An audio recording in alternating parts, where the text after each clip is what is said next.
Top chat, live chat, or fan funding? What is that? Let's go live chat. Hello. What's up? Yo, we made it to AMA 80. That's pretty cool. What's up, guys? How's the Sunday going? So for anyone who misses the live section of the stream, I think the schedule pretty much has been Sundays. Am I centered? Hopefully I'm centered. I look a little off-centered. Is that better? Maybe that's better. So, yeah, so it seems like Sundays is our day. Sunday afternoon, Eastern Standard Time is our stream time, or whatever you want to call this. And if you want to catch the next one, that's when it will probably be. And next week's stream might be the last one for the year, because after that is Christmas and family time and all that stuff. So, half Asian male returns. The half Asian male live stream. Is that what I should call it? What's up, Red?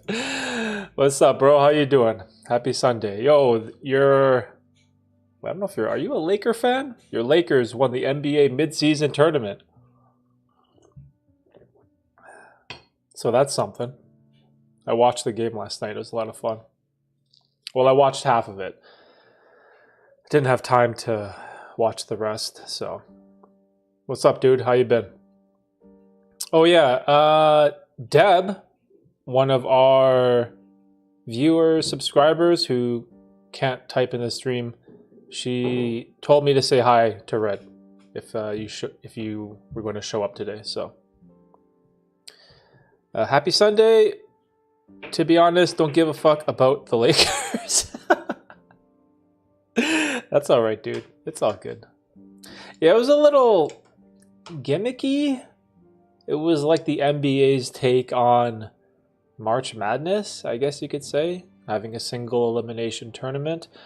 I was like, whatever, seems weird to have it in the beginning of December, but the games were competitive and the players actually tried and put forth effort, especially on defense. So I was like, hey, I guess it worked. So it was good basketball. I'm for whatever team wins me money.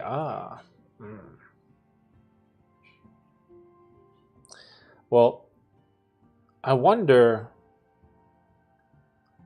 what the odds were for the Lakers to win. What were the Vegas odds? Because I know they weren't the favorite. Vegas odds for NBA midseason. Because I'm pretty sure the odds were Boston and Milwaukee were the betting odds for Vegas.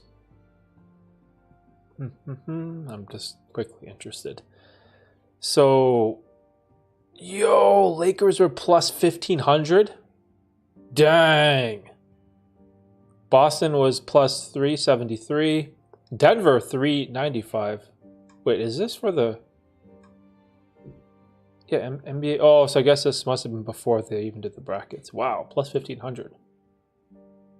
Jeez. Where's Indiana, though? Because Indiana made it to the final. Indiana was plus 8,750. Holy. Half Asian male pro gambling. Half Asian male pro gambling stream. Oh, man. Yeah, I was thinking about the channel a little bit this past week. So I mentioned it during the last stream as I struggled to get through the stream, but I was struggling with this sickness that I got from the kids. I had a fever, had a headache, had this horrible cough, raspy throat. It just wasn't pleasant at all. And I was trying to record content and videos for the channel, but then whenever I'm recording a talking head or a video like this where I'm speaking to the camera, my voice is just, it was so disgusting to listen to, and I was like, oh, I'd rather just not post. So I took 2 weeks off from the channel, and it gave me time to think about what I want to do moving forward. And so when it comes to the channel, the content, the videos, and the shorts, I kind of bounce all over the place. It's basically like whatever I am interested in at the current moment, I just keep going down that path. But the live streams have pretty much been constant. And so moving forward, pretty much every Sunday, at least one live stream is something that I really enjoyed. This is a lot of fun, especially with all the chaos we get into later in the streams. But yeah, so live streams, 100%. Going to focus on, keep trying to improve and get better at. This is probably the most difficult thing that I do. I've said this a million times ad nauseum, but I can't edit out my mistakes, right? And that's something that so many YouTubers get used to. Like you talk to a camera all day, it's pretty lonely, it's pretty boring, and it's kind of weird, actually, to sit in front of a light and speak to a camera. It's such a strange thing that we do. But all of the times I misspeak or say something stupid, I can just delete it. But the live stream has taught me, or I've sort of accumulated this different skill where I have to be very concise with my words. I have to choose my words carefully. And there's pressure associated with that, and I enjoy it. I like it. It forces me week by week to try and be a better speaker. The worst thing is when I have to rewatch some of these streams. Oh man, I hate listening to myself speak. It's so annoying. It's just, it's so cringy, dude. But if I don't do that, I feel like I'm gonna miss all the times that I make a mistake.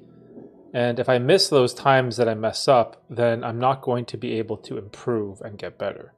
So that's what I've sort of been focusing on, just trying to improve in the whole live streaming space.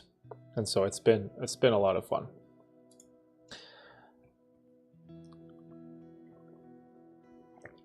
But yeah, other than that, I've been in a psychedelic kind of mindset or space lately. So I've been deep diving into a lot more psychedelic stories and content and information like that. Whereas the gambling stuff, I feel like I've said almost everything I could say, because I already have a system, a foundation, a set of beliefs that I believe that can help people overcome their compulsion or their addiction. There's a bunch of strategies, a bunch of videos I have, and advice. It's all there. And so I was thinking, I was like, man, there's not much else I can talk about. But there's not like anything new or profound that I'm going to discover. And so the gambling videos will still be there, but I feel like I've sort of said my piece. And I've sort of just been directing people. I get DMs every once in a while about like gambling, struggling, in debt, all that type of stuff. And I'm like, hey, I have this. Go to the videos on my channel. They're free. Check them out. All of my information is pretty much there. So, and it still holds the test of time, because these are kind of like evergreen strategies and ideas. So I think everybody hates hearing themselves speak. It's weird how our brain processes how we think we sound versus how others think we sound. Oh, that's interesting.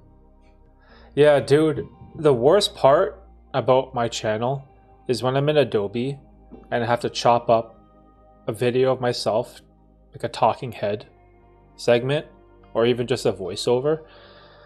And I'm just like,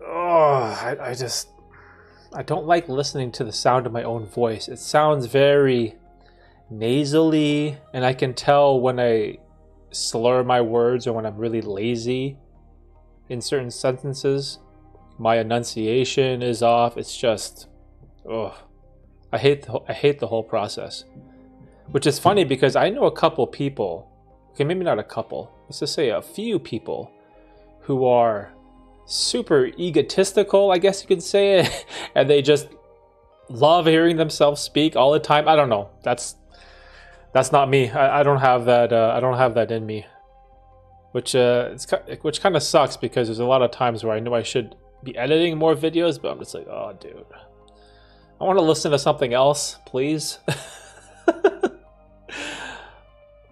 Manos, what's up, Manos? Hi from Greece, yo, Greece in the house. What's up, dude? How you been? Welcome to the stream. You can make a video on that dude DSP and his gambling addiction. You'll get a lot of attention from his detractors. Huh.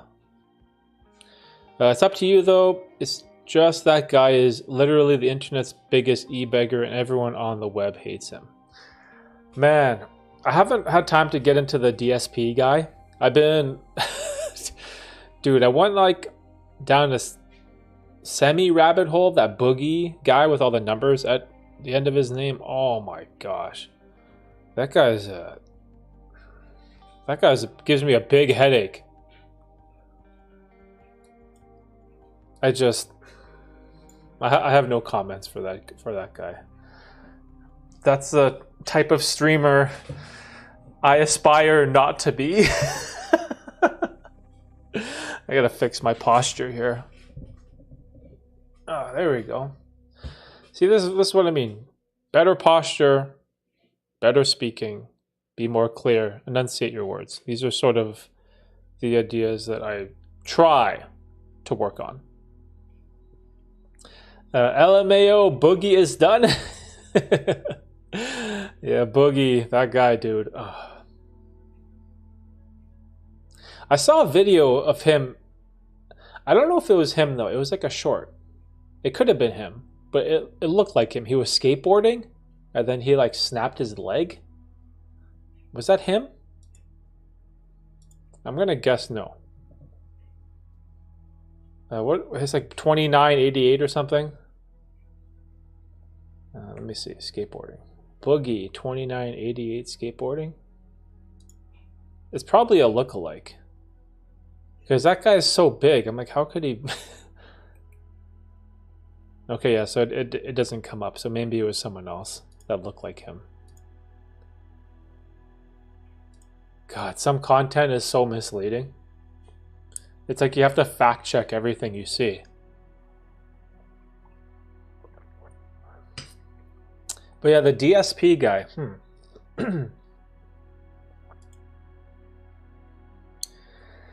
Yeah, I'm forever torn with this channel.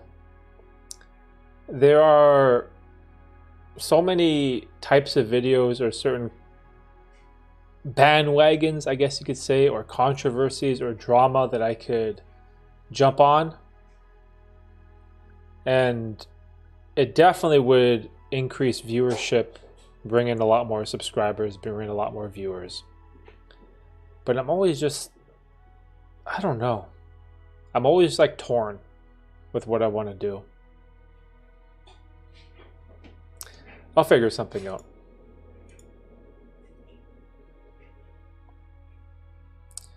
Boogie. What a funny guy. Let me look up the DSP gaming guy again.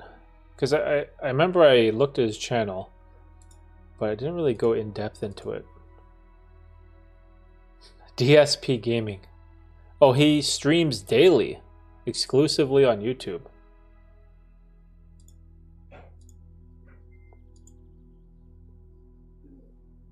What does he stream? Wait, he's live right now. Level 1 podcast? Huh. Like, what games does this guy stream? Let's see here. He's actually live streaming right now. I'm just loading it up. Let's take a look. Let's take a peep.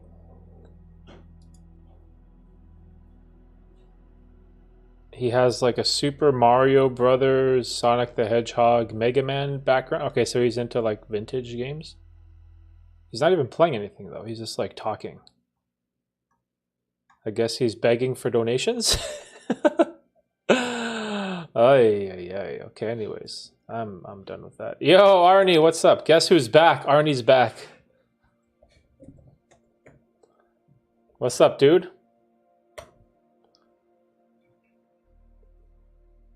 Welcome back, bro. How you been? How's your Sunday? Just hanging out, drinking some coffee.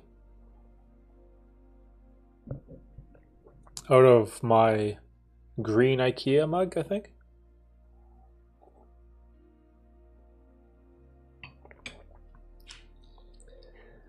His streams are basically him just complaining about menial shit. He also sucks at every game he plays. Oh, he sucks? Oh, no. See, this is the thing about streaming, especially with games. It's either, you got to be maybe three things. I think there's three criteria to be a good streamer. The first is either you're an entertaining streamer, or you are a skilled streamer, or you're a hot girl. If you are one of those three things, I'm pretty sure that constitutes the foundation for becoming a successful streamer.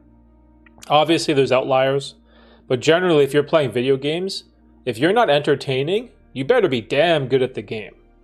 Like me, for example, I'll watch... What video games do I watch on Twitch from time to time? I'll watch like StarCraft videos. And so I would watch the streamers from South Korea, like the best players in the world, because they're just so skilled. And so I'm watching just for the gameplay. They don't even talk. They don't even have to talk during the stream at all. They can just play. Whereas other streamers like who's super popular? Like Ludwig. Actually, does he even play the games anymore? Ninja, Ludwig, like I don't know, any of those big time streamers, like they're entertaining, right?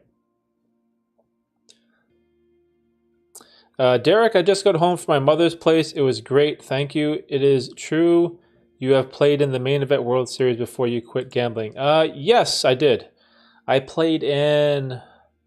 What year did I play in? I played in the main... Oh, god damn. It was a long time ago, dude. It was like... I want to say the year that Peter Eastgate won. So maybe like 2008. Let me see.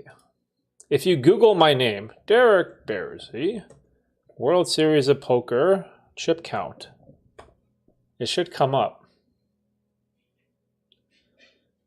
Here we go. World Series of Poker main event, day 1D chip count. Derek Bearsy, Canada. I had 27,650 chips at the end of day 1D. So when was this? July 2009. Okay, so I got off by 1 year. So 2009 was when I played.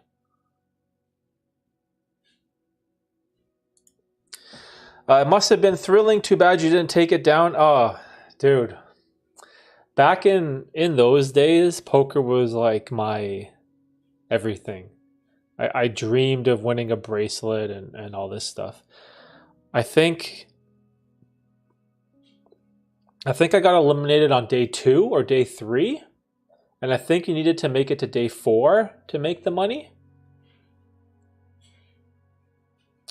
All I remember is I was doing pretty good the first day, second day. There was this well-known player from France. His name was David Benjamin, big-time high-stakes player. He sat on my left, and he just destroyed me. He completely outclassed me. He bluffed me. He needled me. He showed me his hand a couple times. Like he just destroyed me, just owned me. Just better at me at every single facet of the game. More skilled, smarter than me, way more experience, just, right? So he crushed me one day. Then I think it was day 2, I got moved to a table with complete random people, a bunch of like old guys. So I did decently well that day. And then I think it was like somewhere in day 3, I had pocket queens and I ran into this old guy who had pocket kings, and the board came out all like garbage, like 2, 7, 2, 4, 3. Like it was all low cards. And he bet the whole way. I called him the whole way. And I think I lost like half of my stack. And then after that, I was like short. Like when you get short stacked in poker, you can't really play. You sort of just have to wait for a good hand and go all in. So I was stuck in a situation like that. And I can't remember what the blinds got up to, but eventually I think I got 2 jacks. I raised, the guy from the big blind went all in. And so I was like thinking, okay, I've got 2 jacks.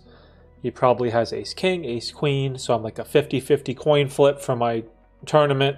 But I'm like, you know what? I have to try to gamble and get some chips because I was so short stacked, right? So I called with the 2 jacks. He showed 2 10s, and the dealer put a 10 right on the flop. I groaned. It was pretty gross. And that was it. GG. And the guy said sorry.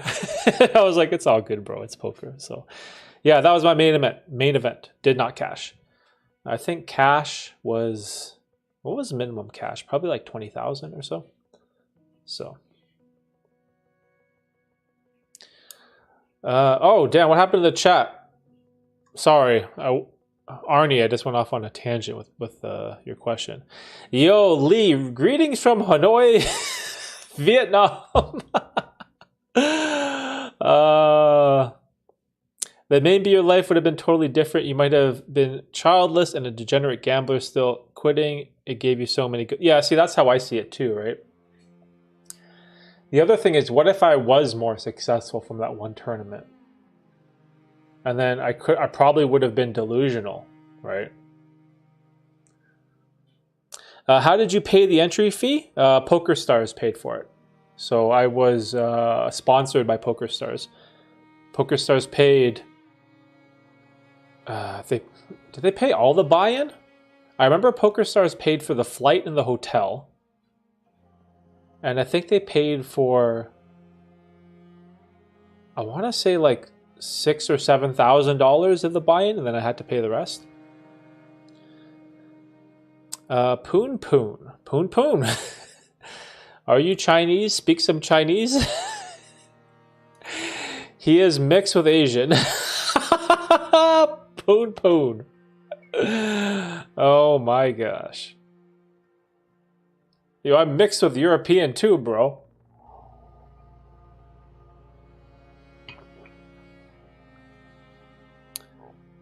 Poon Poon, are you okay?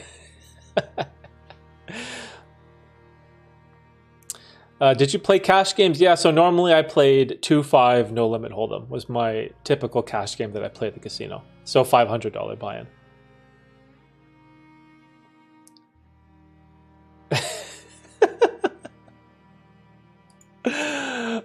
Yo, you guys. Yo, Poon Poon out here wildin', bro. Yeah, you know what though? When I think back on the whole poker stuff, it just sort of like perspective, right?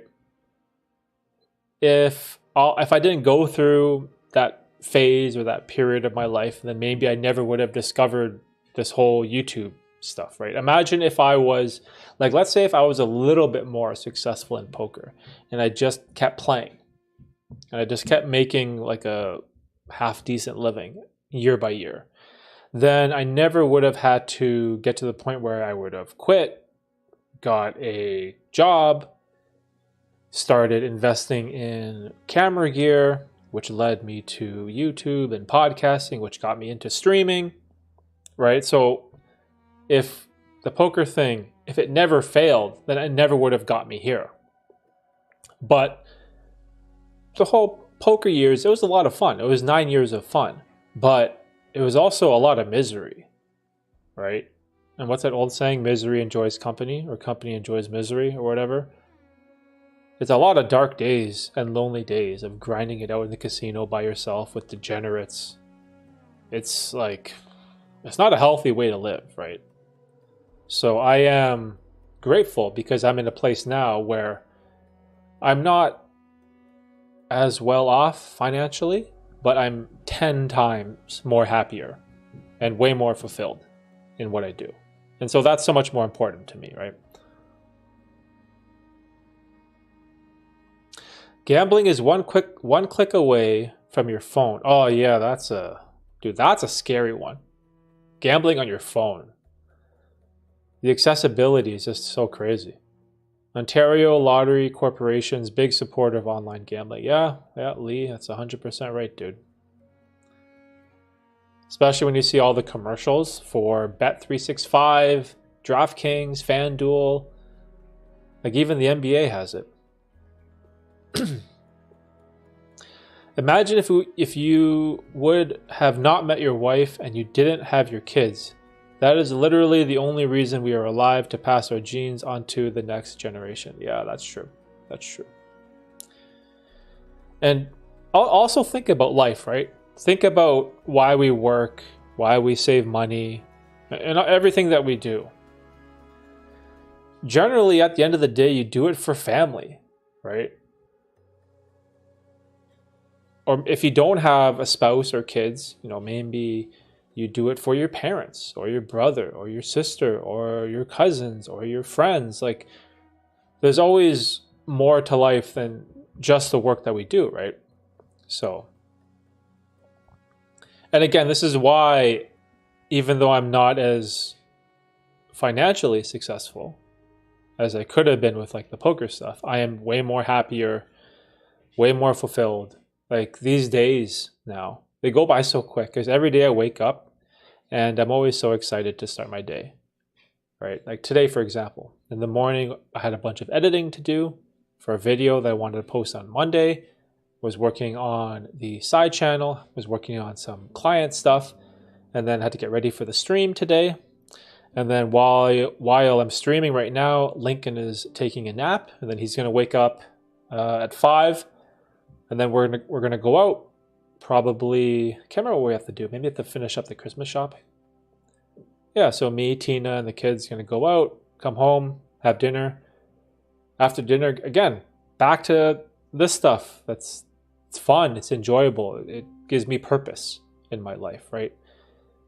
Making content that not only I enjoy doing, I'm also learning in the process, and I'm helping the few people that it does reach. And that's incredibly fulfilling, right? It's such a fulfilling way to live life. And I didn't have that for so many years. I remember before I'd wake up, be like, oh, it's Monday, I gotta go to work, or like the alarm rings at 6 a.m. and just like hate life. And it's like, oh, I gotta commute, I gotta do all this. And it's like, you can't wait until Friday. Friday comes, thank God it's Friday. And you're slaving away 5 days to live a 2-day weekend. And that's all gone. Even the day job that I have, I enjoy it. I get a workout in, I get to listen to my audiobooks, like again, learn, catch up on my podcasts. And then it helps me with this, right? If a topic comes up in the stream, I am hopefully moderately educated or informed on the topic, then we could have a discussion about it. And so, yeah, I'm happy. It's a weird thing to say, but like I'm really happy. It's so hard to put it into words. Yeah, it's just what it is. Every day is good. I'm very lucky. Incredibly lucky. My brother is alive. He's healthy. His wife, his son, my parents, both alive, happy, healthy. Actually, my parents are on a cruise right now. My parents slept over. They stayed at my house on Thursday night, and I dropped them off at the airport on Friday. They left their car here. I dropped them off. They enjoying their retirement. My parents are 70. Yeah, like life's good. Tina's healthy.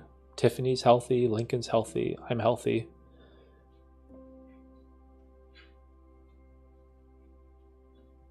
Yeah, man, it's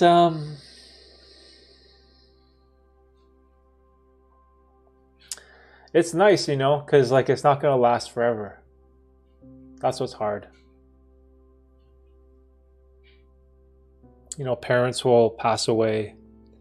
Your grandparents will pass away. Cousins, uncles. People are only here for a short period of time, right? And when things are good, you need to appreciate it, right? So Yeah, I don't know. This is how I feel.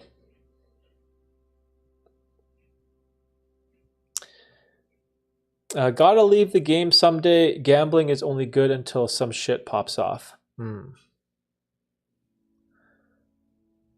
Like Buddha said, there is no path to happiness. Happiness is the path.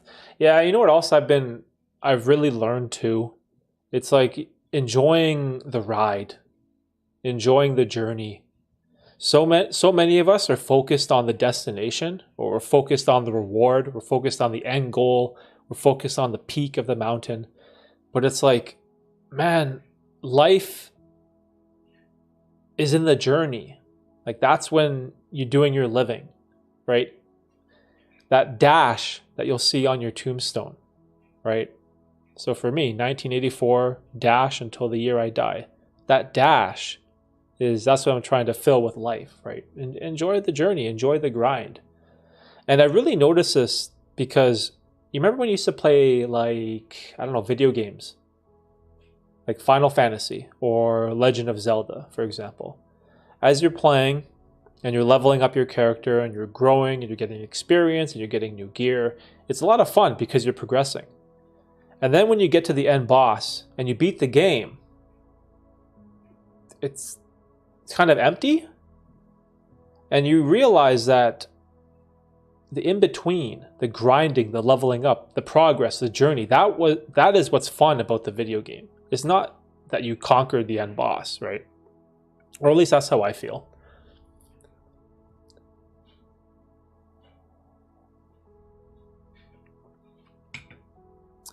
I hate commuting to work. The California traffic stereotype is true. Dude, Red, I've been to Cali a couple times. The traffic on that highway. What is that highway? By LA. I drove on the highway, I want to say at 11:30 in the afternoon on like a Wednesday. And the highway was, I want to say it was like 6 lanes and it was rammed. It's like bumper to bumper, 6 lanes, early afternoon on like a Wednesday. I'm like, how? It just doesn't make any sense. Like, what is going to happen at 5 o'clock? It's probably chaos. And I was like, dude, California is too crazy. Okay, what was the highway that I was on? Where was I driving? Is it the 405? Is this it? I think it might have been the 405.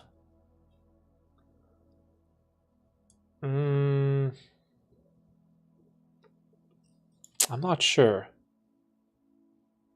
Because LAX is by Inglewood. I think it was a 405. Is that one of the major highways, Red? But whatever, it was chaos, dude.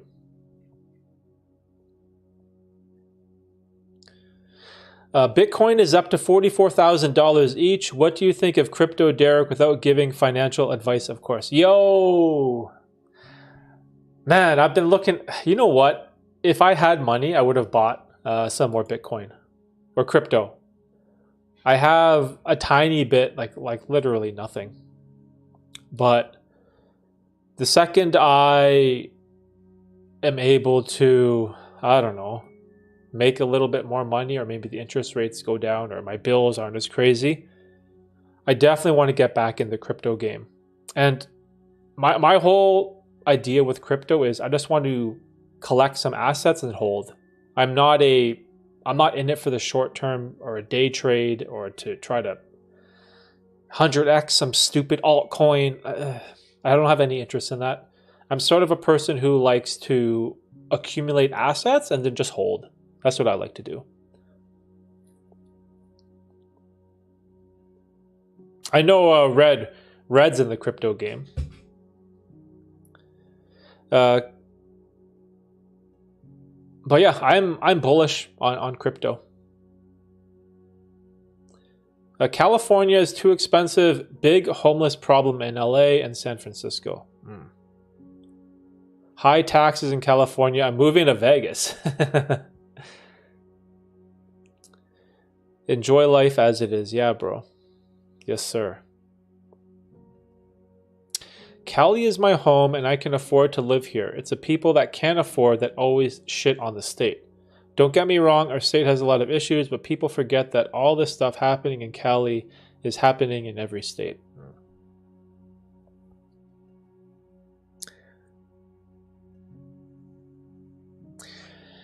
Yeah, it's I feel like California and New York, right? Those are like the two states in the US that are easy to poke and jab and make fun of, right? Yeah, I hated the traffic there. But man, dude, the weather and the food in Cali was, oh my God, it's so good. It's like beautiful weather every single day. It's amazing. The taxes there are similar to Toronto. Lots of taxation. The warlord weaves his web of fear. Each man receives his fate shared. A blood-red sun, the warrior's shield. The eagle scans the battlefield. Written by, how do I say that name? Egil Skallagrimson? The Last Viking. Wow. Where's that from? Egil Skallagrimson. Who is that? That's like some Viking shit. Egil Skallagrimson. Poet and sorcerer? Hold on. Wait, what? It says this guy's a poet and a sorcerer. Sorcerer? A Viking Age war poet, sorcerer, berserker, and farmer? Oh shit. How do you get the designation sorcerer? Wait, am I reading this properly? Is there like a different term, connotation, or meaning toward, like, what does this mean? This guy is from 904 to 995 AD. Oh my gosh. Crazy.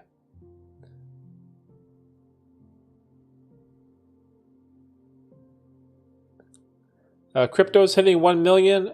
I'm buying XRP Ripple. I will 10x my money. Yeah, I wish, man, I remember the prices. When I was really into crypto, I bought Bitcoin at 2,000. I bought Ethereum at 90. And I bought Ripple at 3 cents. And I can't remember how much, but I bought a bunch of those three. And then I think it like 20x'd in value or something. And then it sort of tapered off down and I sold at 8x. So I think I 8x my investment. I've told this story and I used that money to blah, blah, blah, buy my camera, start YouTube. So even though I do regret selling my crypto, it gave me the opportunity to do this. So in a way, I am grateful. I'll always be grateful for crypto. But I would like to get back in just for,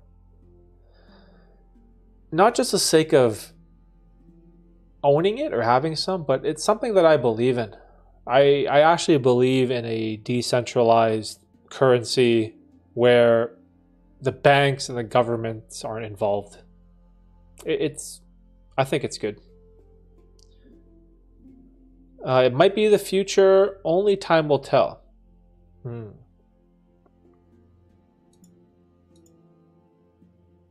Yeah, the way that I think about it, I want to put like a tiny bit of my net worth into crypto. Like say, for example, 5%, maybe? And kind of like diversify it that way.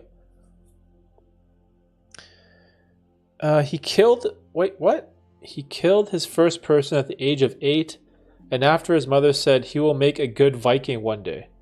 Oh my God. Very brutal, man, but they were brutal times. Jesus. But how does he get... I want to know how he got the title of sorcerer. Yo, that is crazy, dude. Sorcerer, as in like black magic type of sorcerer? I can't click sorcerer. I can click on berserker. What is berserker? Is this like a violent fighter or something, right? The old Norse form of the word was berserk. It likely means bear shirt? Huh. Someone who wears a coat made out of bear skin. Oh my gosh. This is to say that these warriors went into battle without armor. And they wore bear skins and were known as berserkers. What the heck? That's what a berserker is? So you're a dude going into battle with no armor and you're and you're wearing bear furs? Holy shit.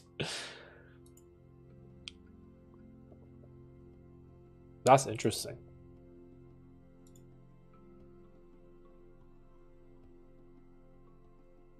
Yo, he lived 90 years old. That's pretty impressive for those times. He avoided all the plague and sickness and disease. Good for him. Crypto is legal tender in Ecuador. Huh. Is it really? It's interesting. I remember I read a story the other day. I was contemplating if I should turn it into a video, where there's this guy in the UK. He had his crypto on one of those USB sticks.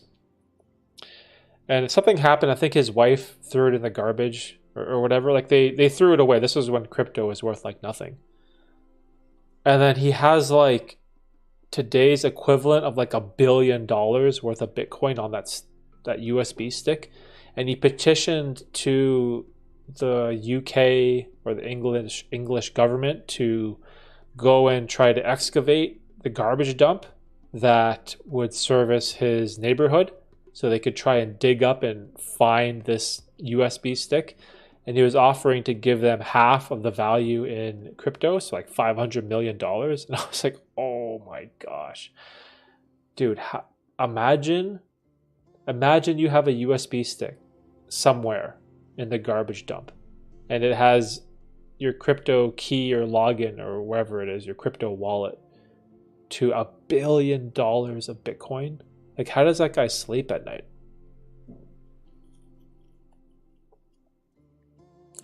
Yes, berserkers were warriors of the Viking Age. Ah.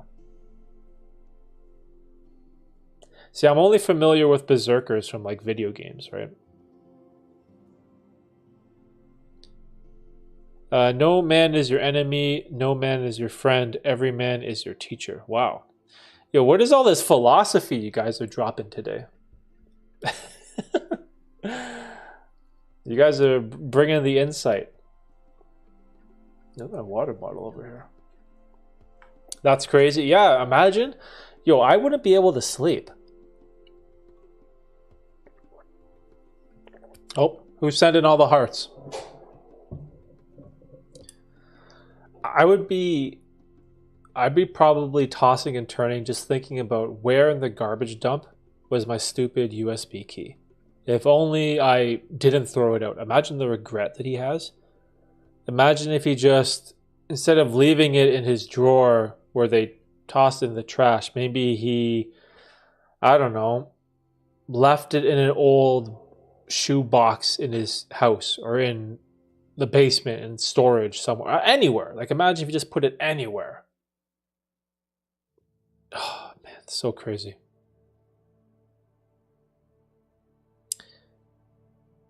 Derek, did you play the game Wolfenstein back in the day or the Diablo game? Yes to both. Wolfenstein 3D, I think, is what I played. I didn't play it that much. It's kind of like Doom, right? I played Doom more. I played Wolfenstein 3D. It's like the first-person shooter, right? Yeah, I played it a bit. But then after that, Doom came out. And I was really into Doom. Tossing and turning? Pause.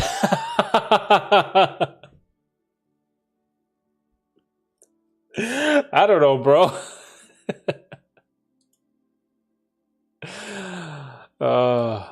Dude's probably like beating his meat with fury because if he lost his crypto key. Oh, Bard's Tale. What is that? Is that where the philosophy comes from? I used to know all the cheats for Wolfenstein and I finished it a few times. I don't think I finished it. I played it for a little bit. I'm pretty sure Doom came out after, right? When did Wolfenstein 3D come out? Is there a release date? Initial release date was May 5th, 1992. Wow. So when did Doom come out? Release date. Doom first-person shooter came out on December 10th, 1993. Yeah, so that's why. So Wolfenstein came out in 92, then Doom came out the year after in 93. Yeah, so that's why I played Doom a lot more. Especially when Doom 2 came out. Man, the game was so good.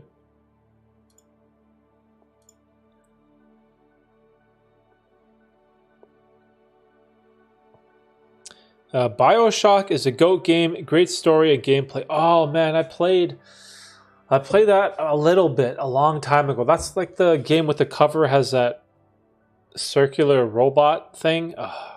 What do you? I can't even remember. Am I thinking of the right game? BioShock. Yeah, this game. Tina's brother used to play this game. I only played it a little bit. I never got into it. It's that good though? BioShock. Let me see. Yeah, I'm completely out of the video game space. The only game I play is chess. I've actually been playing a lot of chess lately. I downloaded the chess app on my phone. I've just sort of been playing it at work in between the stops that I have when it's like kind of dead. But yeah, chess is my only game right now. Don't really play anything else. What do you think of preppers? You know, people preparing for doomsday and such. I think having a bunker is a bit much, but having some extra food stored isn't that crazy to me. So, preppers are interesting. I think the hardcore build a bunker in the middle of the woods with 20 years of food in some, I don't know, secret shelter is a little crazy to me.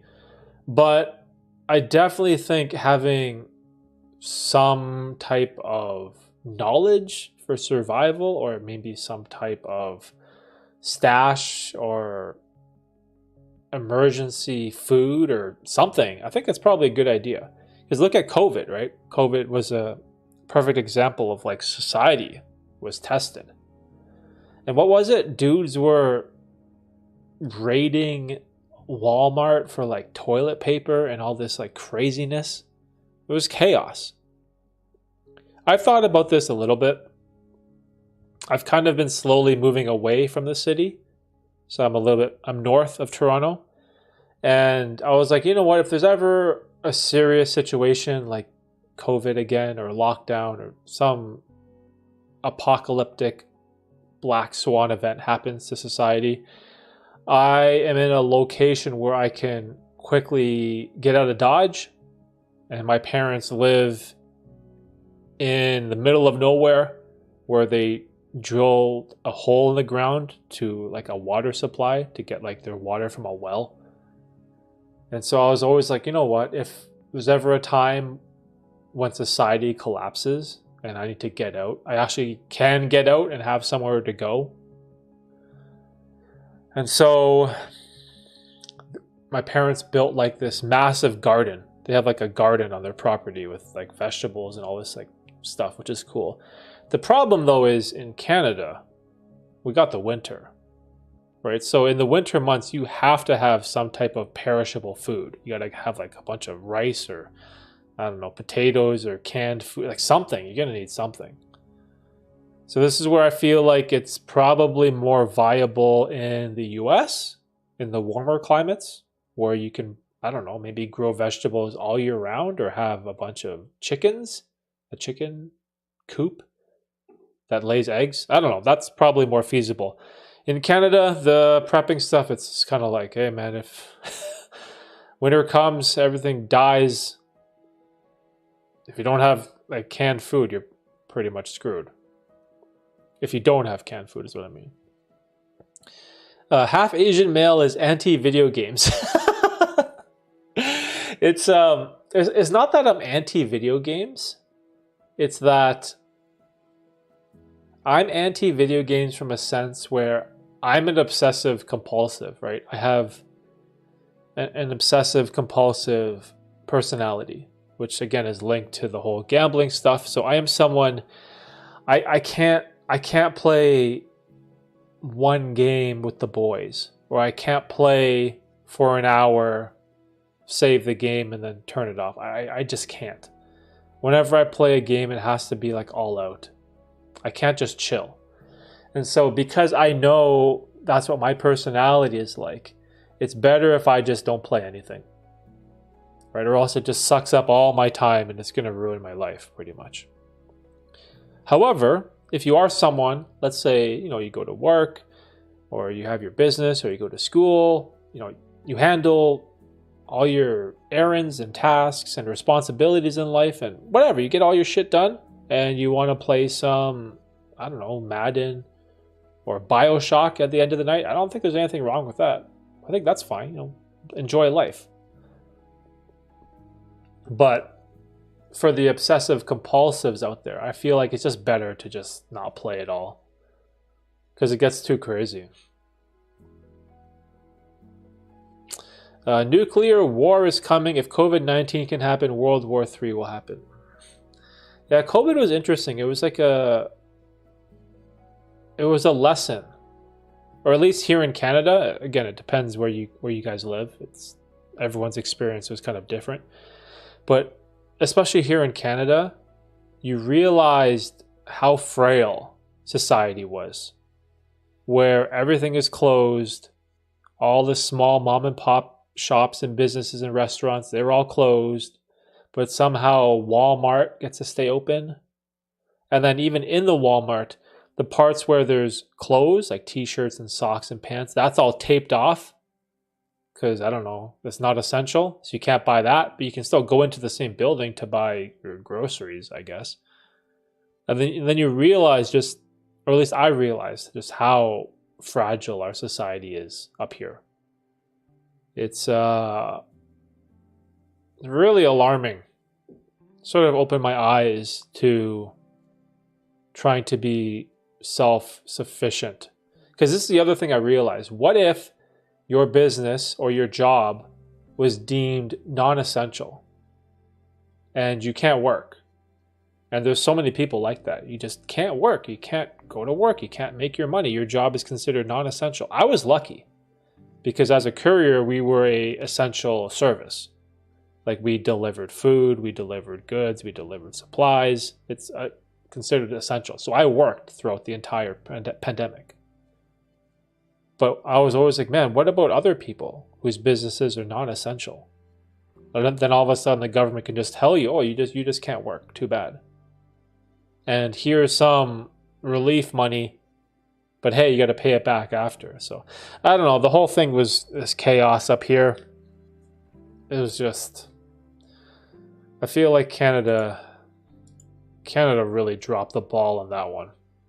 We were probably one of the worst in terms of how we responded to the whole event. Yes, it was pretty depressing. Fallout Bearsy edition. Oh man. COVID showed that we were woefully unready for a global pandemic. Imagine if the death rate would have been like the Black Death. Yeah, that was crazy too. Imagine if it was like super like chaotic. I also think China did a crime against humanity in hiding the truth about it and its origins. China always gets a pass, whether it's mass pollution or sparking a global pandemic. That's a really good point. You know what I don't understand? After everything that happened, after everything we all went through, wouldn't you want to find out the origin of this thing? So we can maybe, I don't know, learn how to prevent it from happening again? Like, wouldn't you think, let's find out where this came from, or let's find out how this happened? Like, isn't that a logical conclusion to come to based on all the aforementioned events? But I don't know. For some reason, it's not talked about in the slightest. Yeah, that's a little crazy. The US was involved in the creation of the virus. Our government literally funded labs in Wuhan that unfortunately resulted in the creation of it. No lies. There's a Reuters article about it. Rephrase creation to accidental creation outbreak. I heard about that too, Red. It's like Joe Rogan talks about it a lot. He had a bunch of podcasts. They're talking about what did they call it? Gain of function research or something with that guy Anthony Fauci. Wait, are we gonna get banned? If we talk about this stuff, we can get the stream banned. Oh God. Maybe it's better if I don't. we already get demonetized as it is. Let me see. Are we demonetized? Do we get flagged? I think there was one. You know what's funny? There was one stream where we didn't get demonetized. It was the Thanksgiving one. I think because I titled it Thanksgiving and Gratitude. So that was 2 weeks ago, stream 78. That one was actually fully monetizable. It's the first stream ever in like months. Now let's see, today's stream. Are we flagged? Yeah, we are. We're already flagged. Okay, whoops, ad suitability. This stream may earn limited to no ad revenue due to content identified as not suitable for advertisers. Okay. Okay, boys, we're already flagged, so whatever.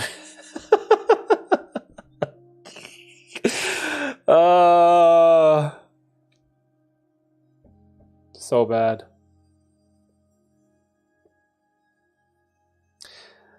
Yeah, this is something that I've kind of just taken a hard stance on this. I don't care. If it gets flagged, demonetized, I make no money from it, it's fine. I've sort of switched or transferred my monetary goals with the YouTube business to my side secret channel that I'm working on. So that separate channel, I just focus entirely on income, money, revenue. Whereas this channel, I just focus on being me, things I like, authenticity. If we're going to talk shit, talk shit. If we're going to get flagged, we're going to get flagged. And that's just what it is. And I think I'm okay with that. So I had a couple of friends.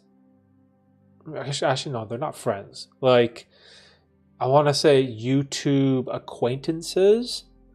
And they're like, your stream would make more money if you didn't curse, or your stream would make more money if you enabled ads during the stream, because YouTube has this new ad automator thing, and I'm just like, no thanks, bro, I'm good.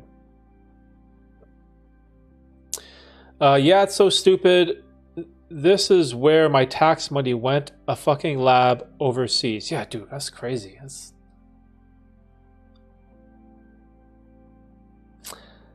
Like, regardless of who's involved, right? US, China, UK, I don't know, whoever, anyone, regardless of who's involved, just the origin of this thing, dude, how is that not important? Like, I don't understand that at all. It doesn't make any sense to me.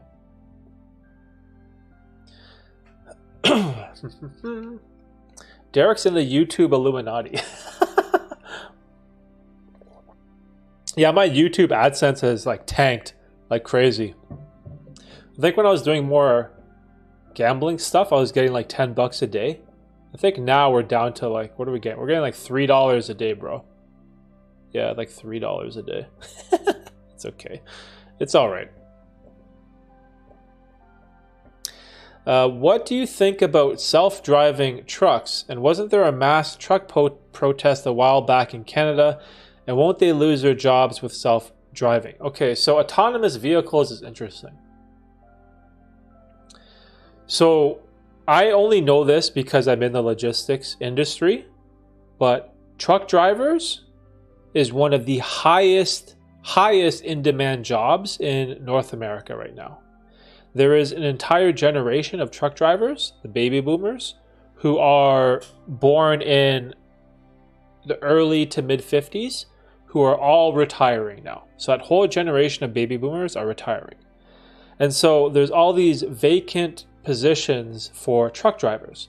And I'm talking about semi-truck drivers, 18-wheelers, 5-ton, like the big trucks that carry freight, where you need, I believe, over here it's called an AZ license to drive. You need a special license, right?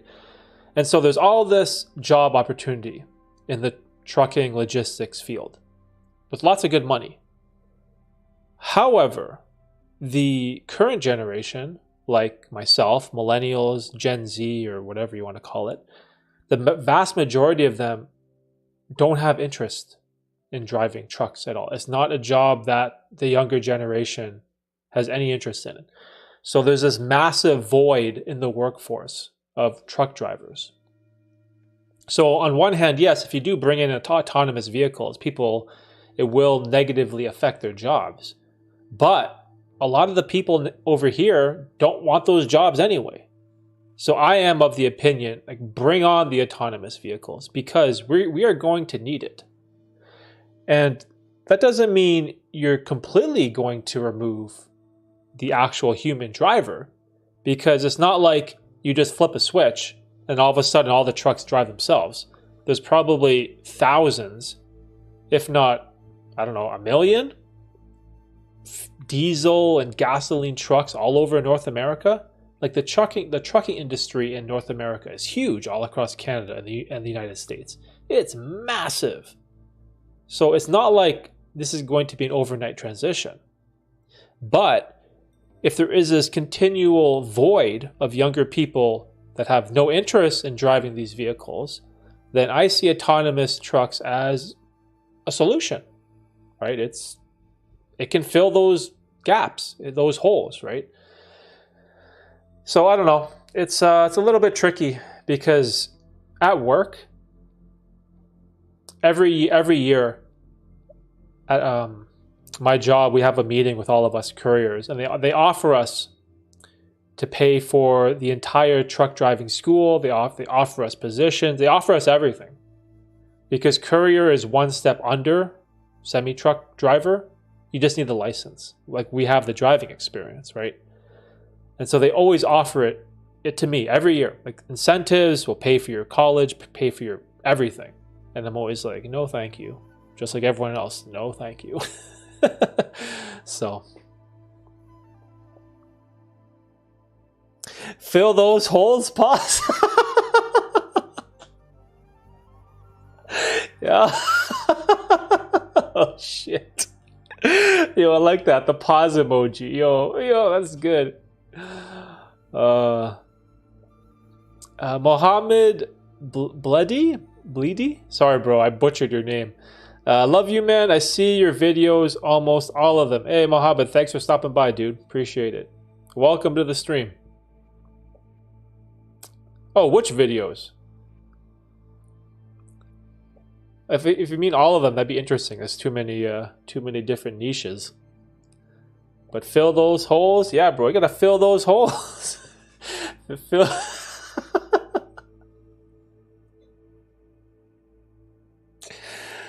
Oh, dude, those truck drivers are wild. I have so many crazy stories about those 18-wheeler drivers. Because in my area where I work, I drive like a Mercedes. You know those Mercedes cargo vans? Those Mercedes Sprinters? It's like a white elongated van with like that door that kind of rolls open. So I drive one of those, but I'm always in the area where there's those 18-wheeler truck driver guys. And some of the stuff they do and the stories they tell me is absolutely insane. Pause compilation coming soon? Yo, dude, there's probably so many snippets from all these live streams of... I guess it would be me saying suspicious stuff. You could probably make a whole compilation video from it. When World War III happened, what's up with all this World War III talk, dude? The billionaires will live on Mars or the moon. Oh my god. Live on Mars. Like, isn't Mars like a one-way trip? Let's see, how many years? Like, it takes up so much of your life just to fly there. That's if you could fly there. What would it take to fly to Mars? Let's just find out. According to NASA, a one-way trip to the red planet would take about 9 months? Wait, what? That's it? 9 months? If you wanted to make it a round trip, all in all, it would take about 21 months, as you will need to wait about 3 months on Mars to make sure Earth and Mars are in suitable location to make the trip back. Oh, okay, so... Wow, that's a lot shorter than I thought. I thought like a flight to Mars would take like 5 years or something crazy. Huh. So it takes 9 months? You have to fly at 24,000 miles per hour? Holy shit.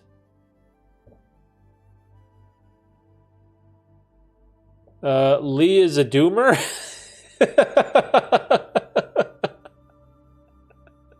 Oh my gosh. Bro.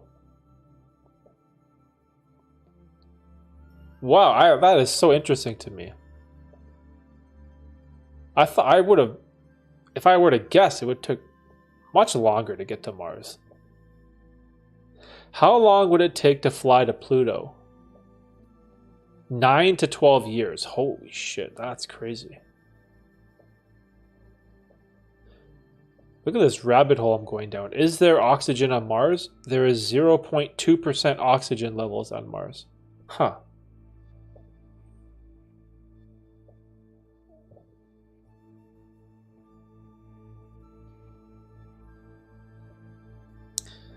Okay, let me change this song. Let's change up the vibe of the stream. What am I listening to? Listening to Peaceful? Let's listen to... Bum, bum, bum. Let's stop that. What do I feel like? Mysterious, sure. Let's switch it up a little bit. What we got?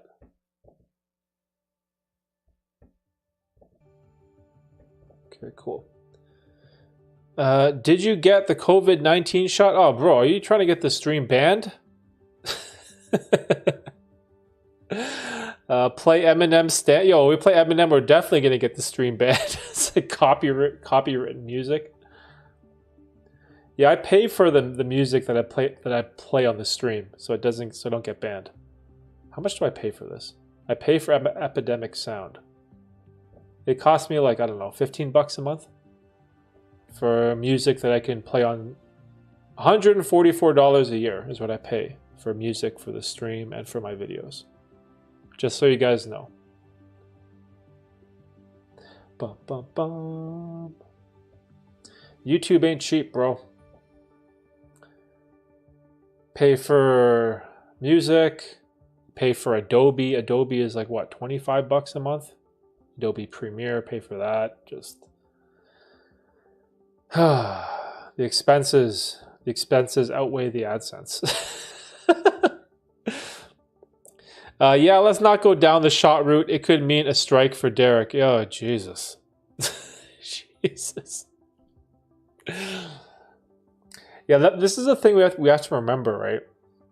It's like if I'm going to stream on YouTube, which I love to do, it's like you got to play by YouTube's rules, right? Regardless of we think that's right or wrong. But there's like some topics that you have to be careful because you get like I can deal with the demonetized stuff, fine. Like that's fine. Just don't ban the stream or don't get a strike. Because the last time I got a strike, I had to take some rehabilitation test or course that took like half an hour. I had to answer all these questions. And then YouTube gave me this thing where, because I completed the rehabilitation, my strikes will fall off my channel in January or something. See, I still have it. I have channel violations for active community guideline strikes. Yeah, I have this like permanent thing on my channel. Oh God. See, this is why I can't have guests on the stream too. Like I've had a couple of friends be like, "Oh, you know, bring me in on the stream," and I'm like, "Dude, we say the wrong thing or talk about the wrong subject. Like I don't want to get the stream killed."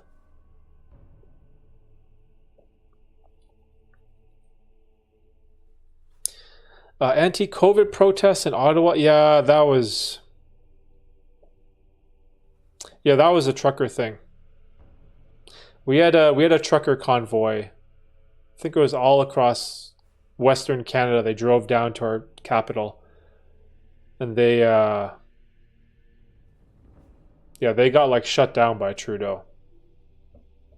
It was pretty wild though, dude. They froze people's bank accounts. They froze people's GoFundMe pages. People got charged. It was pretty wild.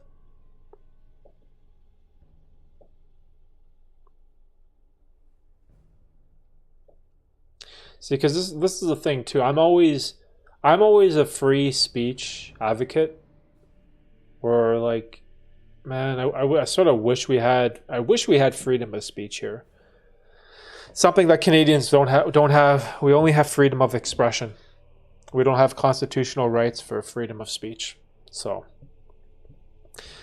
it is tricky. That shows you that when government becomes too big, the people suffer under their tyranny. Yeah, dude. We are a couple steps removed from socialist dictatorship over here. It's tricky, dude. It's getting really close. There is going to be this thing with podcasts where if you are a Canadian podcaster, you have to register your podcast with the Canadian government and adhere to the Canadian broadcasting and television guidelines or something. After I heard that, it put such a sour taste in my mouth when it comes to my podcast. I just didn't want to even touch it. I haven't made a podcast episode in like months. After hearing that announcement, like Canadian podcasters have to register with the government, I was like, what? Why?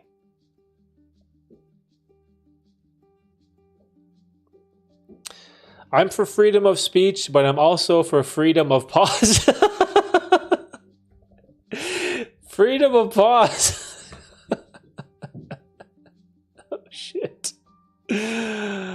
OnlyFans. Oh my God. The OnlyFans is a wild place. You know what's? I don't think I've ever been to OnlyFans. Like the actual website. I don't even know what it looks like. Let's try. Okay, first time ever. Let's see what the OnlyFans homepage looks like. It's a blue circle icon? Oh, what the heck? OnlyFans, sign up to support your favorite creators. This is a bunch of text. What the heck? This is OnlyFans? their homepage is just nothing. It's like a blue and white screen with a login. Oh wait, something is loading below. Oh, okay, here we go. Okay, I get it. Okay, yeah, I'm good. No, thank you. Bearsy After Dark.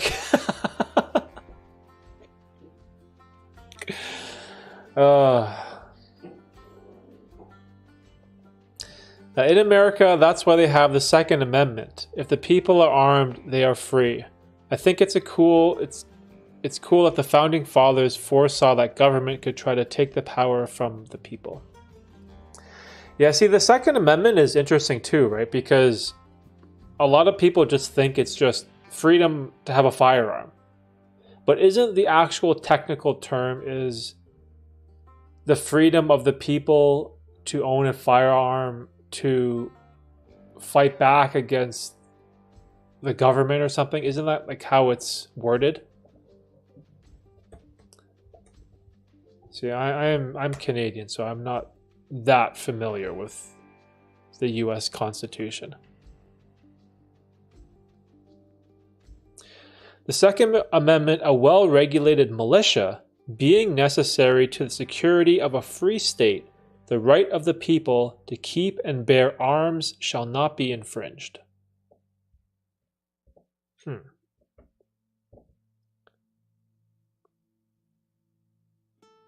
To give the citizens the ability to defend themselves against unlawful violence.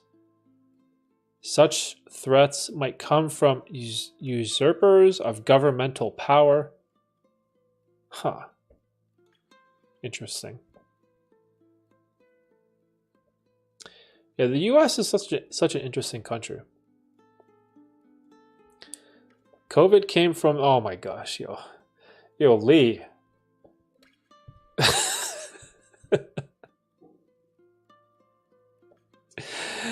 Yo, Lee, you're so wild, bro. You guys ever play that board game Saboteur? That's Lee. Lee, you're the Saboteur, bro.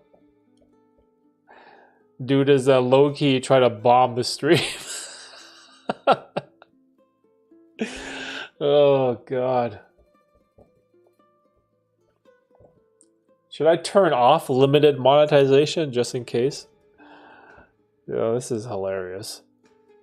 You guys are funny. Bum bum bum bum bum bum bum bum bum.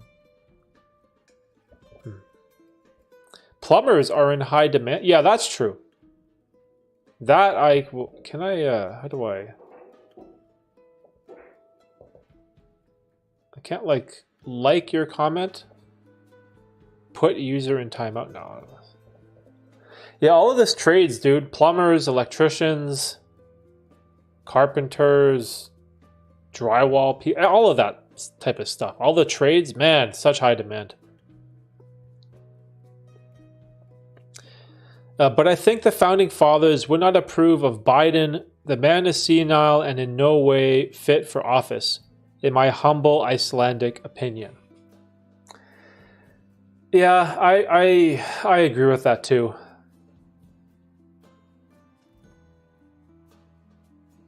See, it's tough, right? Because I always say this when I talk about politics. I don't have a team. I'm not left, not right. I'm not liberal. I'm not conservative. I'm nothing. I'm pretty in the center, and then lean which way. But man, you can't have a guy who forgets his words, is like shaking hands with ghosts, like just talking to people who aren't there. Like, wasn't he talking to some congresswoman? He was calling for some congresswoman. He's like, oh, hey, is so-and-so here in the back? But she's dead. It was like some congresswoman who passed away.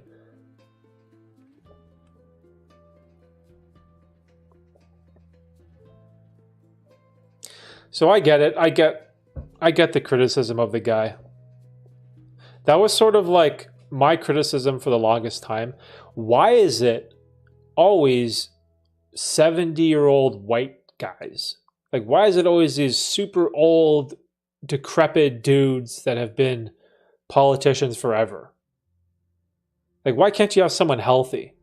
That's why over here in Canada, we got pretty excited when Justin Trudeau ran, because it was like, oh, this young, healthy dude, right? Maybe he'll do good. So that's why he was really popular, which ended up being a massive mistake in hindsight, I guess you could say. But no one would be blasting an 80-plus-year-old man unless he was a leader of the free world, which unfortunately he is. Well, to be fair, though, let's play the other side of the argument, right? To be fair, a lot of people say that Biden is just a puppet. And he's sort of like clockwork. He's more of the same. He's just controlled by the Democratic Party. And it's the Democratic Party who's running the country. And he's just a proxy for that, right? So a lot of people say that as well. So you have to kind of at least be fair on both sides, right? Derek isn't liberal nor conservative. He's homosexual. Dude, Red, you've been freaking roasting me these last couple of streams, man. Bro, you make me laugh. I love the jokes. I love it. It's so funny. I appreciate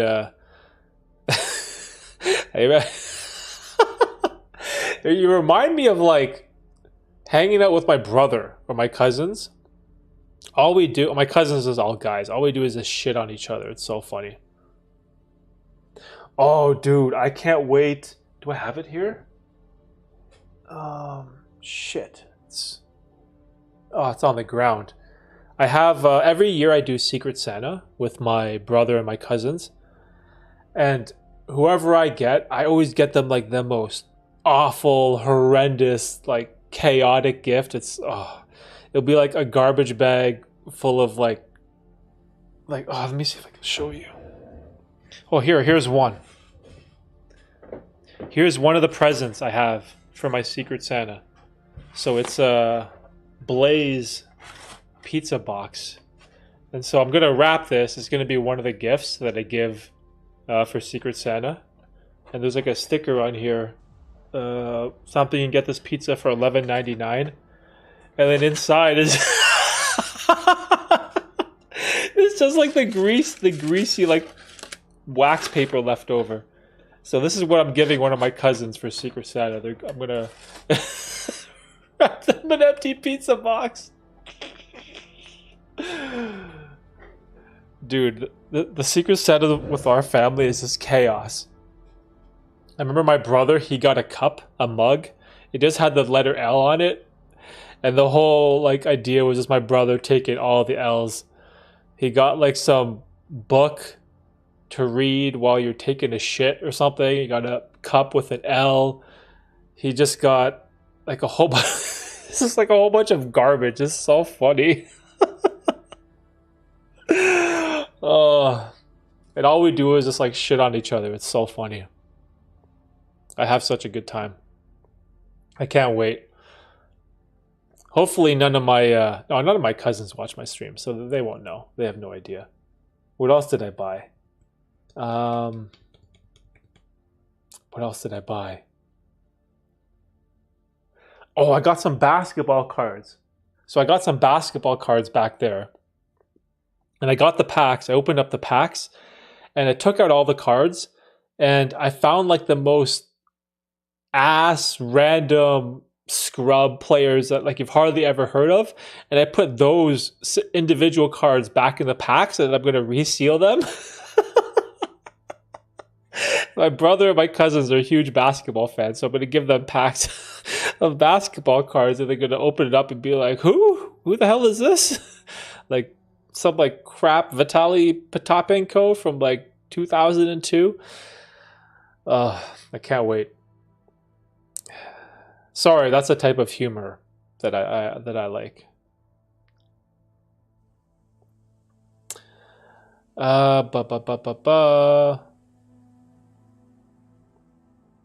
Where was it? He has a wife and kids, though? Wait, who has a wife and kids?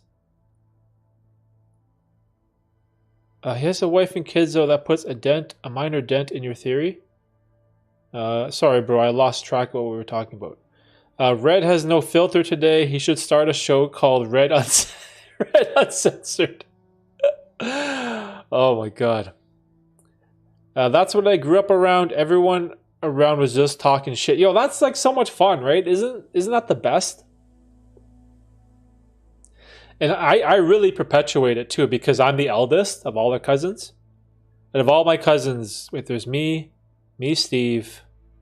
Wait, how many of us? Me, Steve, Hanako, Keiko, Rob, Kev, Daniel, Chris. So there's 8 of us. There's 8 of us, right? And I'm the eldest by 3 years. My brother's 3 years younger than me. And so I just set the tone with all this chaos. And I love it. Because a couple of my cousins, 2 of them are wild like me, and there's another 2 who are more like proper, normal human beings. So I feel like my fuckery gets them a little uncomfortable.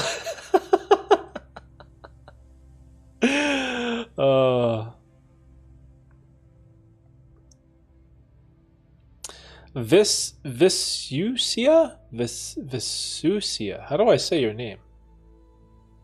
Have you ever taken a god flip? A god flip? What is a god flip? I'm sorry, I can't say your name. Visusia. God flip as in psychedelics? Derek, do you think animals have emotions and feelings too, just like humans? Also, do you think humans often arrogantly assume animals can't have human-like emotions? That's an interesting question. Damn, Arnie, you have the best questions, dude. They're always like very obscure and sometimes like kind of off topic. But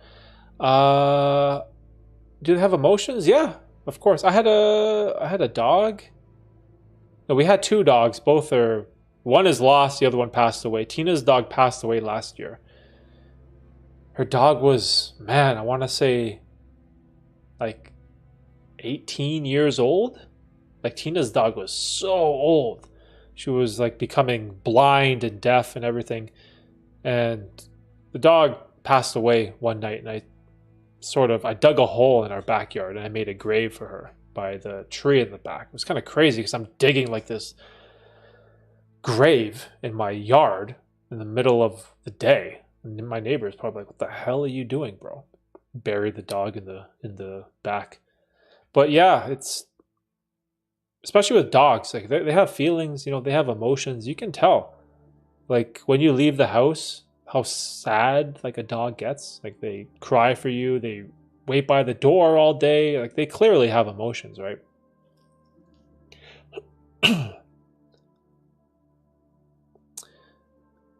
Humans are also animals. Yeah, it's just the differences, I guess, our brain power and our ability to manipulate the environment with our hands, right? Yeah, you said it right. Okay, I did. Visusia. I think it was DMT, LSD, mushrooms, and ketamine combo or something like that. Oh my gosh. Yo, that's a god flip? Holy. So I haven't tried DMT, LSD, or ketamine. Not sure when I will with DMT or ketamine, but LSD, hopefully soon. It's on my list. But I couldn't imagine mixing all of that. You would definitely see some higher power or being if you did that, though.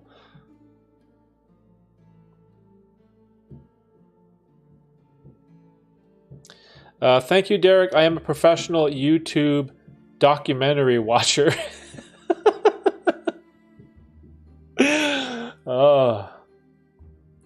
I don't know what I would do if I was your neighbor and I saw you digging a grave.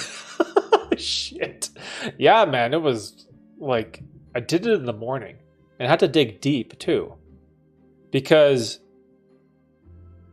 you don't, in my neighborhood, we have foxes, possums, raccoons.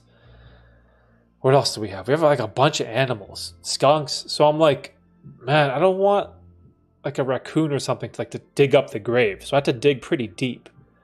And then I put a, you know when you have like a patio table in outside and there's like a hole in the table and one of those umbrellas sticks in, and at the bottom you have like a, I want to say like a stone as like a base.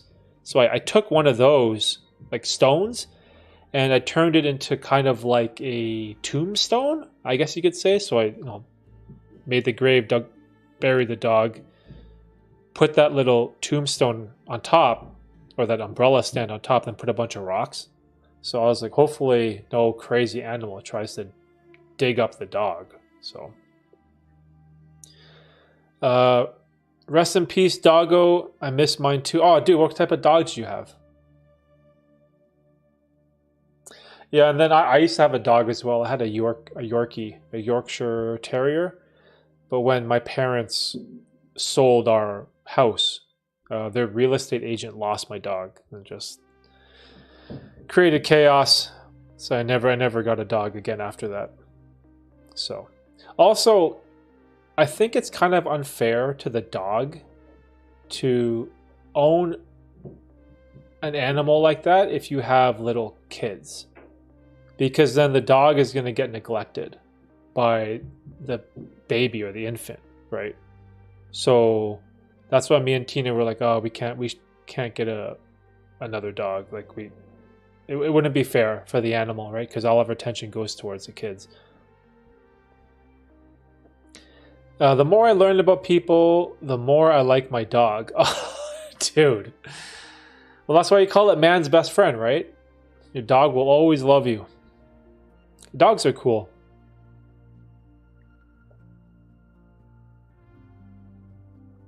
But yeah, maybe in the future when the kids get older, I'd be open to get another dog. I don't know. So we'll see. We had a beagle and a corgi. Both were chill and loyal. Oh, damn, that's awesome. Yo, beagles have like the flappy ears, right? They're like the hound dogs. Corgi's like it's kind of smaller. I can picture it. I don't know how to describe it. Derek, do you remember where you were during 9/11? Oh, dude. I remember exactly where I was in 9/11. So September 9/11, I was in high school. What grade would I have been in? So let's see. So I would have been, no, not 16, because I birthday's in November, so I would have been turning 17. So I was 16. So I was in grade 11. So I think I was in grade 11 high school. And I clearly remember the event of that day because I saw a teacher pushing this like giant stand on wheels with this massive CRT TV, you know, like a CRT TV, those big fat box looking things. And he was pushing it through the hallway and into the cafeteria, plugging it in and turning on the news. And I remember this memory so vividly because I was like, what is this guy doing? Like, why is he rushing to plug in a TV here in the caf in front of all the students? I'm like, what is this? And then he turned on the news and they were talking about how the Twin Towers got hit by planes. And it's funny because us as Canadians, most of us were like, Twin Towers? What the hell is that? Twin Towers got hit? Like, none of us even knew what the Twin Towers were. Or what the significance of the event was. It was sort of just like, oh shit, some plane flew into a building. And so, because we were, I guess, ignorant to what was going on, it didn't seem like such a big deal. Because we're all like, damn, a plane blew up? Because you know when you're a kid, you're kind of just oblivious to the world, right? But then, as the events unfolded, and then every single day you learn about, oh, it was a terrorist attack, and oh, the US, and all these people died, and in New York, and now there's ground zero, and all this stuff. And I was like, holy shit. That's crazy. But it's funny because in the moment, I didn't understand the significance of what had just transpired. I was like, the Twin Towers? My first thought was like Tim Duncan and David Robinson? Those are the only Twin Towers that I know, like from basketball. Yeah, that was I was 16. 16 when that happened. It's crazy because I think it was a year or two after I traveled with my brother to New Jersey. It's funny because me and my brother, we used to be like big Pokemon players, and we would travel all over the world essentially playing these like Pokemon tournaments. We had a Team Canada, and I remember my parents would take us everywhere, and there was this big tournament in the Meadowlands in New Jersey, and my dad was like, let's stop at Ground Zero on the way. So he wanted to see like the Twin Towers site. So I went there, I think it was a year or two later, and all I remember is there was this massive, I want to say like 12-foot chain link fence all around the perimeter, and it's just like a crater, and it was just like destruction. And there was a bunch of like excavators and dudes with hard hats like working around the site. But I remember going there and I was like, holy shit, this is where 9/11 happened? Damn, that's crazy. So that's like the memory I have of that event.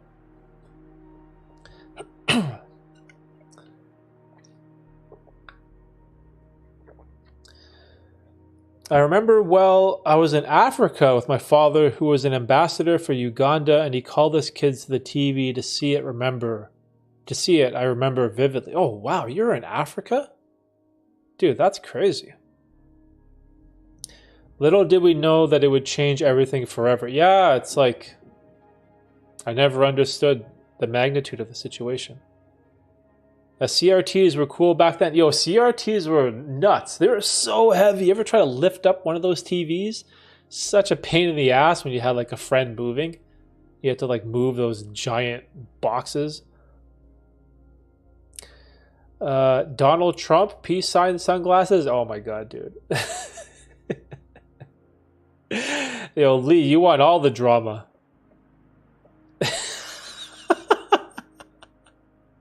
What is going on with Donald Trump anyway? Isn't he getting arrested or something? What's up with that dude? I watched the Republican debate, and I found that guy, Vivek Ramaswamy or whatever. That guy was like spitting fire, dude. I don't even know what's up with Donald Trump, man. Lee is a Trumper, a crypto bro. He ticks all the boxes. Oh my God, Stormy Daniels, Jesus. Lee is the new Kevin. Oh yeah, Kevin, Mr. Drama.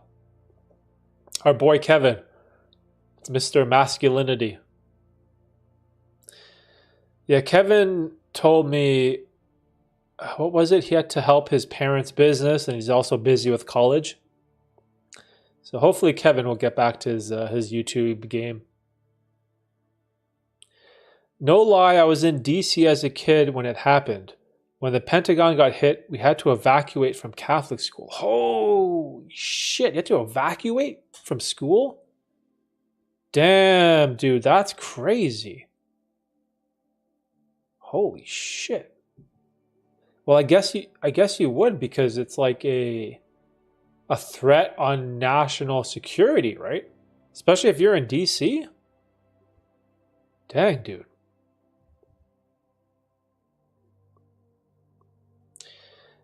Say what you will about Trump, but he's all there mentally, unlike some presidents. Cough Biden won't take the cognitive test.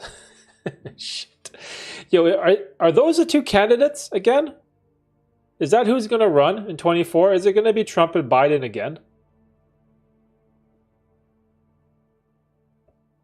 Like, we don't have any other people to represent the US of A? God.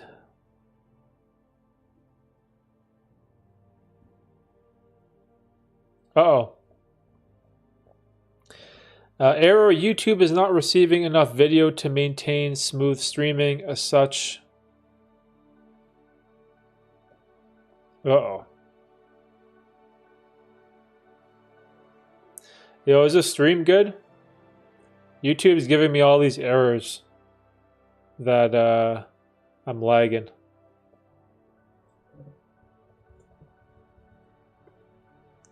Bum, bum, bum, but maybe I'll close some of these tabs. I'm 26. Oh, Red, you're 26? So, Red, you're born in 97? Dang, so you're like 4? Or 5 when it happened? Holy shit. Justice MYC, what's up? Trump won't even testify Monday, LOL priceless. Yo, I don't even know what's going on.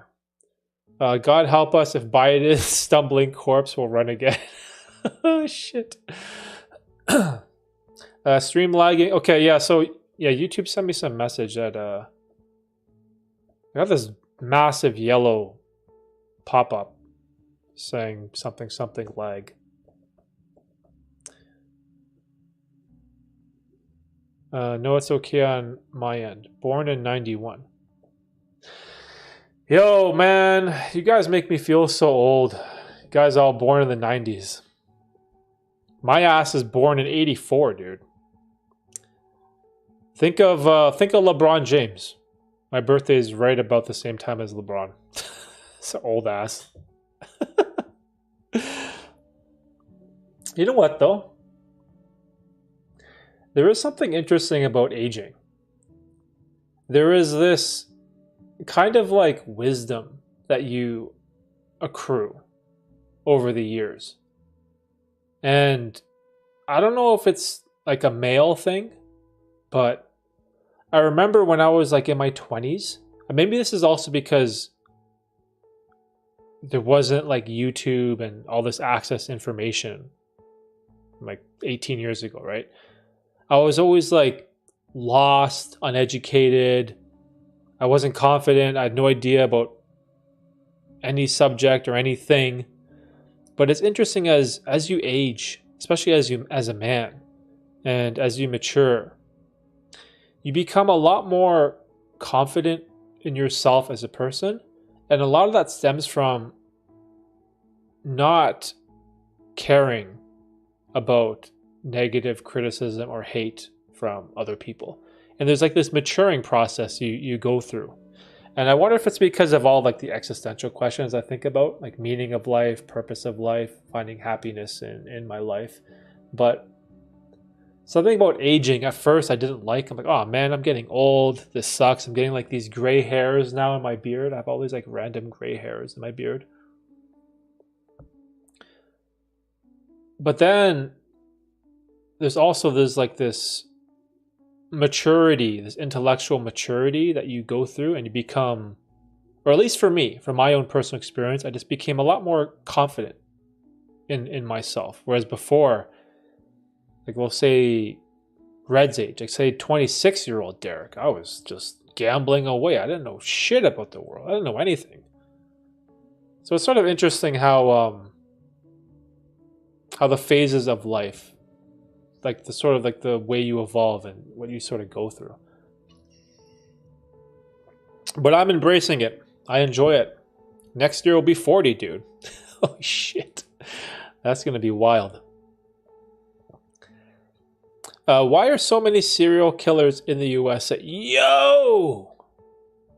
Lee, my guy. Dude. 90s kids like Rogan, he doesn't even read the comments. Yeah, the comments, I don't really pay too much attention to the comments anymore. Yo, that secret side channel that I've been working on, the comment section on some of those videos are crazy. I'll show you guys eventually these secret side YouTube channels that I've been working on. The reason I don't want to tell anyone about them is that I'm trying to grow them organically sort of to see if like I actually know what I'm talking about. Because I give people advice when it comes to starting a YouTube channel, what to do, how to start. But then I was like, you know what? I should prove it. And so I created a separate channel that I haven't advertised with this one. Because I could be like, hey guys, check out this channel. I made it. Go subscribe. And then it would inflate the numbers, right? Because I could push my audience over there. And so I kept it completely anonymous. And I want to see if I can kind of grow it. It's like a side project. So we'll see how it turns out, and I'll let you guys know. You are older than I thought you were. Yeah, bro. 1984. I just turned 39 in November. Yeah, last month I turned 39. So next November will be the big 40. It's going to be interesting.